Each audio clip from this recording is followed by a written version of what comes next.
देखो, पहली चीज तो राहत नहीं दी है, ये कानून है। उसने ये कहा कि कानून ये कहता है, इसलिए जो एलजी कह रहे थे वो सही है। मैं आप लोगों से भी आग्रह करूंगा कि बात राहत तो होती है कि अगर जजमेंट के बीच में कुछ बात हो, ठीक है साहब, इंटरिम कोई राहत दे दी है, ये राहत नहीं है, ठीक है। दिल्ली सरकार, हमको भी लगता था कि शायद एल्डरमैन बनाने में दिल्ली सरकार का कोई हस्तक्षेप होता है, लेकिन जब कानून देखा गया, सुप्रीम कोर्ट ने देखा, तो ये बात उसने स्पष्ट कर दी कि ये पूर्णतः एलजी का अधिकार है। और इसमें आम आदमी पार्टी पर सवाल यूं खड़ा होता है कि भाई आप सरकार हैं, आपका झगड़ा चल रहा है एलजी से, बल्कि आपने हमेशा झगड़े करे हैं एलजी से।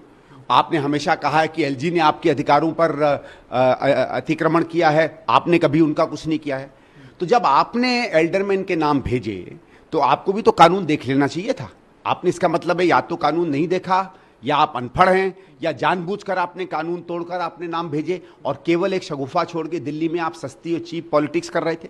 तो ये बात सिद्ध हो गई कि आप झूठे हैं, आप कानून नहीं समझते हैं और आप कानूनी व्यवस्था के साथ राजनीतिक खिलवाड़ करते हैं। ये एक बहुत समझ लीजिए एक ऑलमोस्ट तमाचा मारने वाला जजमेंट है आम आदमी पार्टी के ऊपर। और अगर कोई सामान्य पार्टी होती जिसको जरा सी भी शर्म होती तो मुख्यमंत्री और सरकार इस पे इमीडिएटली इस्तीफा दे देती, क्योंकि आपने सरासर 8-9 साल झूठ बोला है।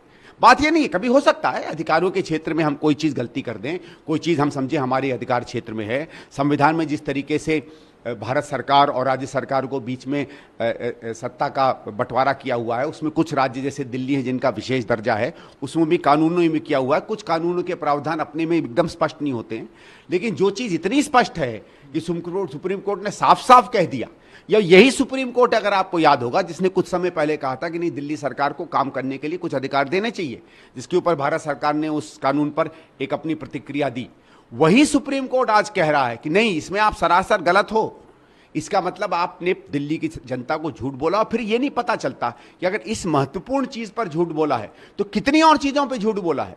जब जब ये रोते हैं, जब जब ये चिल्लाते हैं कि हाय मुझे काम नहीं करने दिया जा रहा, मैं बेचारा और छोटे बच्चा बन के मुंह में अंगूठा लेके घूमते रहते हैं, तो अब तो ये लगता है कि हर बात झूठ बोल रहे थे। जब भी ये कोर्ट जाते हैं, ऐसा क्यों होता है कि जब भी ये कोर्ट जाते हैं तब ये बात सिद्ध हो जाती है कि झूठ बोल रहे थे। आज तक ये नहीं सिद्ध हुआ है कि आम आदमी पार्टी जो सत्य पे, निष्ठा पे और सदाचार पर चुनकर आई थी, उसका कोई भी कार्यक्रम बिना भ्रष्टाचार, बिना झूठ बोले और बिना लोगों पे फरेब कराए किया हो। दुर्भाग्य से जो पार्टी एक आंदोलन से निकल कर आई, वो दुर्भाग्य से मेरे ख्याल से दिल्ली के लिए एक दुर्भाग्य रही है और इस देश के लिए एक दुर्भाग्य है। देखो फिर वही उल्टा सीधा, ठीक है। हम सहमत नहीं है तो आप गए क्यों कोर्ट पे? कोर्ट, सुप्रीम कोर्ट के आगे तो कोई कोर्ट नहीं है ना। और जनता का क्या है? जनता कोर्ट है क्या? जनता कानून है क्या? मतलब किसको फिर आप बेवकूफ़ बना रहे हैं? वही कि सड़कों पर कानून लिखा जाएगा, सड़कों पे भ्रष्टाचारियों को फांसी दे देंगे। मतलब संजय सिंह जी, अंजय सिंह जी, ठीक है भाषण दे देते हैं, कुछ तो यार अकल का इस्तेमाल करो। इतने बेवकूफ़ नहीं है हिंदुस्तान के लोग।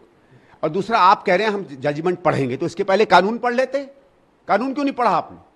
और अगर कानून में यह प्रावधान है कि सुप्रीम कोर्ट को कानून में कुछ दिख सकता है, तो वही मैं कह रहा हूं, या आप अनपढ़ हो या आप जानबूझ के देश की जनता का बेवकूफ बना रहे हो। देखिए, चाहे संजय सिंह जी हो चाहे कोई हो, इन लोगों की दिक्कत क्या हो गई है, इन्होंने जिंदगी में इतने झूठ बोले हैं ना, इतने झूठ बोले हैं कि इनको सच और झूठ में कोई फर्क नहीं होता है। जब अनैतिकता आपकी नैतिकता बन जाती है तब आप यही सब करते हो। सर,